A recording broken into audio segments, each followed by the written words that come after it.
G'day guys, and today I want to give you all a metaphor from the school of philosophy of Stoicism.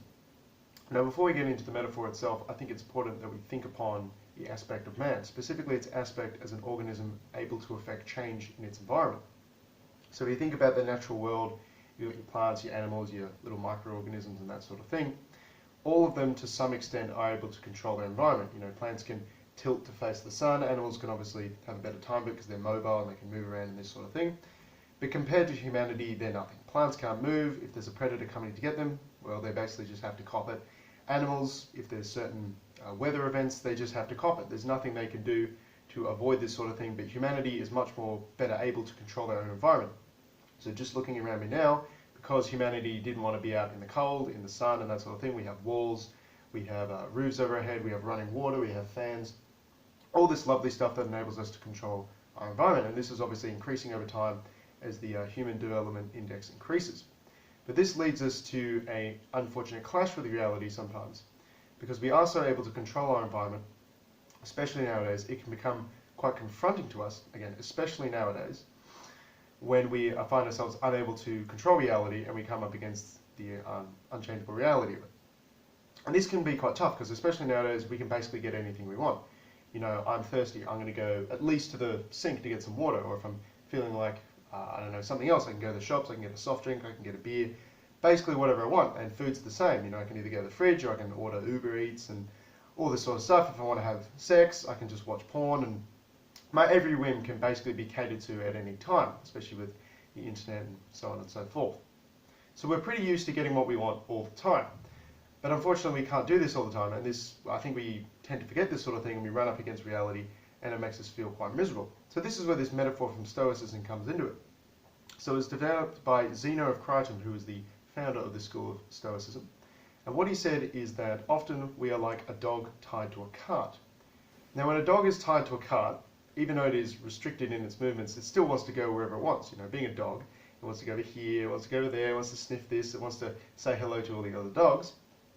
But since it is tied to the cart, it is occasionally compelled to move in one direction against its will. Now the dog is faced with a choice when the cart begins to move. Does the dog comply with the movement of the cart even though it doesn't necessarily want to, you know, moving along in that one direction? Or does he attempt to resist the motion of the cart and compound his own misery by being choked and dragged and smashed into the mud and this sort of thing? Even though the dog doesn't get what he wants in both circumstances, it is more beneficial for the dog in terms of being happy to not resist the movements of the cart, to simply accept what's going on and move with it. What's important to remember is, just like the dog, we humans are sometimes tied to the cart of inevitability, of things that are outside our control and that sort of thing. So taking the example of controlling our environment, we can be outside, we have this great idea planned for today, we want to go to the beach, we want to hang out with our friends, we want to have a barbecue and this sort of stuff, but we go outside and we see that there's a massive thunderhead rolling in and it's going to be raining all day. Now just like the dog, we are faced with a choice. We can either rage against the dying of the light and refuse to comply with reality, attempt to mutiny against reality, and for all our rage and our shouting and our carrying on, nothing really changes, and all we've really done is make ourselves more miserable, potentially alienate ourselves from our friends with this weird outburst and this sort of thing, and the storm still comes and it still ends up raining and your plans are ruined no matter what. It is more beneficial to your happiness, to prosecuting a good campaign of life, in order to just look up, accept the fact that the way things are the way they are, and just comply with it. And unlike the dog, however, humanity has a great capacity for reason. So we are better able to predict the motions of the cart. We can sort of, much more better than a dog, not perfectly, we can look forward into the future and take a decent stab of how things are going to turn out and plan ourselves accordingly. We can manage our expectations so we are not continuously disappointed, enraged, saddened, and this sort of thing. Now on the surface of things, this metaphor of the dog tied to a cart and having to comply with things that are outside of control may seem like a recipe for passivity. And passivity, in some cases, is just as bad as attempting to mutiny against reality. There are a lot of things we can control, no matter how large and imposing they may be, but some things we simply cannot control. Things like the weather, things like external circumstances, things people have decided for us, and this sort of stuff. But again, we shouldn't attempt to slot to the other end of the spectrum, go from mutinying against reality to just being a slave to it and attempting to comply to everything that seems to happen to us. This is a recipe for passivity, for degradation, for a complete lack of control in your life. And that's one of the good things humans are really good at, using our control to control our environment. Now, the way obviously you work that out is with your human capacity for reason, and humans, are the best animal for this sort of thing. Animals, dogs, cats, they're not using their human capacity for reason to determine, how the future is going to go. They're mainly relying on instinct and habituation and this sort of thing. So we're much better able to predict the motions of a cart compared to the dog. So obviously we're not going to be choked and dragged as much. So yes, we shouldn't succumb to passivity. There are a lot of things we control, but occasionally there are things that we cannot control, and it's up to your use of reason to determine what you can control and what you potentially cannot. Another thing to note in mutinying against reality, if we're thinking about our metaphor, if you're getting choked and dragged along in the mud, obviously that's going to narrow your worldview to just that miserable little section as your face is smashed into the ground and dragged along. You may end up actually missing all the good things that may come out of this unexpected motion. So there's a quote from, I believe it was Carl Jung, and he says, if you hold on to what's going, you might miss what's coming.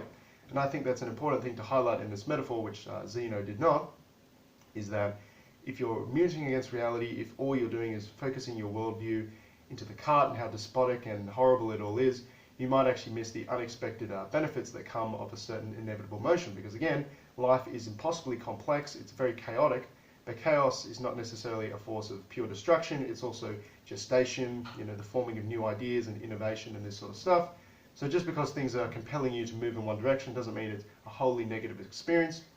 This is something that I myself have trouble with. When things move away from my, my nice ordered little way I want them to be, I do get quite upset and despondent about the whole thing. But again, if you hold on to what's going, you might miss what's coming. Life is impossibly complex. You cannot predict everything that's going to happen. Hence your mental state to begin with, being so upset. And yeah, you might actually miss all the good things that will come out of this unexpected motion. So that's the Stoic metaphor of the dog and the cart. It's a reminder that despite the fact that we nowadays, especially nowadays, but this metaphor was obviously developed back in close to Roman times, I believe it was. We, despite being humans, the pinnacle of evolutionary existence, the animal most able to control our environment, again, especially today with the internet, clean water, food, and all this great stuff that we have, we are occasionally slaves to circumstance. There are certain things we are unable to control. We get to the airport and we're just informed that our luggage has been lost. We get to the train station, we find out the train's been cancelled. There are certain things that no matter how much clean running water and how much air conditioning and how much pornography we can watch, there are certain things that are just completely out of our control. And when they are this way, when we can determine certainly that there is nothing we can do about it, there is no utility, there is no benefit to mutinying against reality and getting really upset and chucking a hissy fit and this sort of stuff. It is far better to just accept things the way they are and move on to it.